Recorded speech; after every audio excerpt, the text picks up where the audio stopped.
Hello Sagittarius, and welcome to your in-depth forecast for November for the Sun or the Ascendant. Now I'm going to give you a broad overview of this month's prospects, and then please stay with me because then I'll go on to dive deep and give you a much more forensic and detailed interpretation. But as this month begins, Mars, the planet of passion, has parked itself up just in quite a sensitive part of your scope, joining with the Sun in your 12th solar house. Mars is going to be here through to the second week of December, and this could see you needing to process some outstanding issues that perhaps are lurking in the depths of your being. It could be past hurts, it may be angers or upsets that you're not quite conscious of, because the Sun, Mars and then Mercury from the 5th are occupying a very psychological part of your situation. But all of this is preparing the way for when the Sun bursts into your sign on the 22nd, followed by Mercury on the 24th, and that starts your personal new year, and you're going to move much more into the present from that time. The other thing to tell you in terms of the big features of this month is that Venus, the planet of love, but crucially also of loot, moves into your second solar house on the 5th, and that can trigger an improvement in your finances. But you also have a glorious opportunity, not just to have this assistance for 28 days as usual. It goes on through to the 6th of March due to a retrograde which begins next month on the 19th of December. So a real opportunity to work on your cash flow in the weeks ahead. But if you are new to my channel, I would be honoured if you would subscribe. Please click or tap on the subscribe button, and I would be most grateful. Also, if you'd like to get your free daily horoscope fired to your device each morning, my work is featured on platforms all around the world, the Press Association, and also I write for Britain's most read daily newspaper. I've done this for over 25 years, so please see the link below where you can subscribe for those.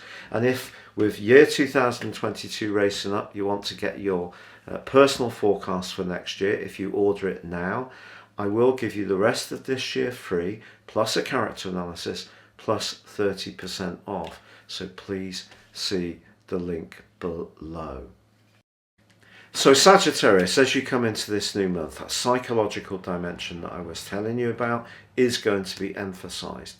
But also on the other side of the heavens is the more practical dimension of the 6th house. There's a full moon there on the 19th, and Uranus is going to be in occupation of this area all month. Also, that full moon is going to square up with your ruler Jupiter, so that's going to be a significant event. But I think what's really key is that the Sun in week 1, and then Mercury from the 11th through to the 14th, and then Mars in week 3, they all go directly opposite Uranus. And that's going to create quite a lot of nervous tension. I can only be really honest about that. And if you're someone, and I think Sagittarius people generally have a tendency to be very positive, so that keeps you moving forward. So even if you have knockbacks, you tend not to sort of soul search too much. I'm not saying you never do that, or there's some Sagittarians that don't have a predisposition to that, because there will be. But in general, the Jupiter rulership of your sign sees you looking forwards. And that is a wonderful characteristic that you have, a wonderful quality. But it can mean that stuff does accumulate in bits and pieces over a period of time. And of course, we do live in a very busy world, and sometimes it is hard to have the time to process some of these more painful events, or even really want to. Sometimes we do just feel it's better to accept that life isn't a perfect process, and you're not so inclined to navel gaze. You're much more inclined to think, right, I'm going to fight back, get on the front foot, and initiate your next exciting new interest or project. And I love that about your sign.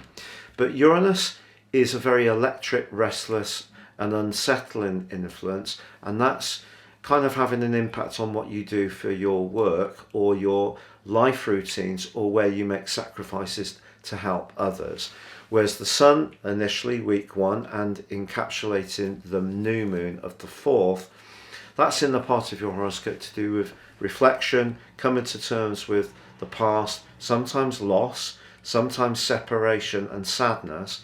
Mercury, the planet of communication, joins this area on the 5th. Mercury's gone through a long transit in your 11th house, so some of your future hopes may have stalled. You may have been disappointed by certain friendships or associations, particularly through the retrograde, which ended on the 18th. But the good news is that Mercury does emerge from the shadow period on the 3rd of this month, so you could get a bit more clarity about your future.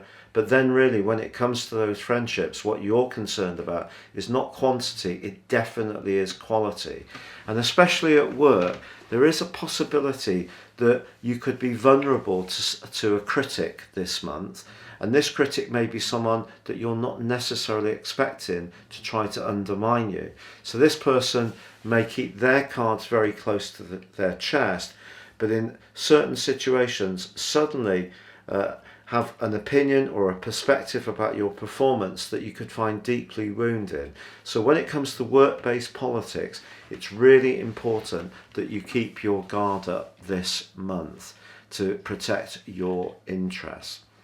Now, Uranus is, of course, about innovation as well. So if you're looking to start afresh around your work, your life organisation or your life role, it could mean that there's a sense of sadness about something that you had invested your energies in that needs to come to a close. So this is a bit of a transition month, but I have to say, in some ways it is like a mini me of what next year can be like for you.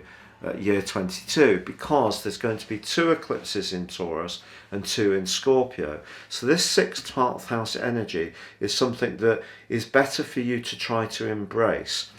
Particularly, it's a kind of Plutonian thing. If we try to ignore Pluto's influence, it can sort of have an impact on us whether we like it or not. But if we accept that we need to evolve, then it still can be tricky, but we can just go with the flow more. So I think that's really what this month is asking you to do, is be more philosophical, that there is a spiritual, psychological dimension to your nature. There are potentially vulnerabilities, anxieties, things that you feel about, because that's the human state.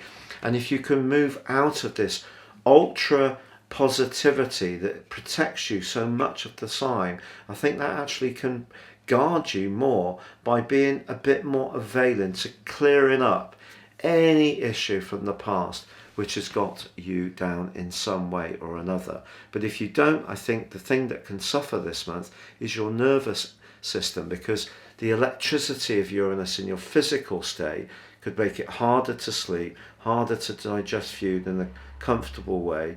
You could find yourself doing quite a lot of exercise because you feel it's a virtuous thing to do, the 6th house, very Virgoan. But then because you're kind of overdoing it a bit, it might be too much for your more emotional, spiritual state, the 12th house. So that's the complexity of this month. But the 5th does see Mercury move into the 12th house, and that can see you just reflecting on things. And that can be a good thing. And another part of your nature that I really admire is your love of philosophy. And it could be by reading different people's experiences, or downloading anything to do with personal development, that love of knowledge you have can absolutely explode this month. But it is going to be preparing you for when the sun moves into your sign later in the month. But I can't stress enough, good news around finance is definitely possible from the 5th too. But in week 2, although the sun forges a very transformational angle to Pluto, so what you're doing behind the scenes that may not be seeming to give you an instant reward, it is preparing the way for the reward to come. But also Mars in the 12th house does go into conflict with Saturn.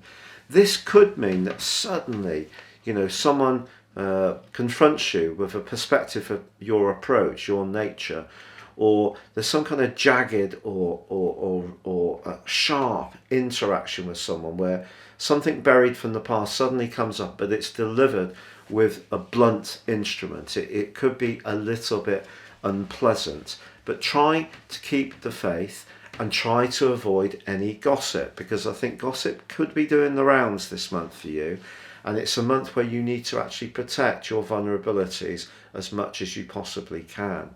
Now, on the 19th, I mentioned before, there is that full moon, also in your 6th house of service, fitness, physical fitness, diet, nutrition, anything to do with where you are sacrificing or provide services to others. But it does forge a square with your ruler Jupiter. And the wonderful thing about Jupiter this month, it is set free, because in the middle of last month the retrograde finished, as did it with Saturn. So there is the potential for growth, and Jupiter also forges an awesome, if subtle, angle to Pluto all through this month. So conversations you're having about earning your income or changing the way that you're evolving in terms of work, conversations you're having can be very positive and encouraging, but it may not show itself in a very obvious way immediately in terms of your longer term future. But that second house energy around Venus could be giving you rewards from what you have done in the past.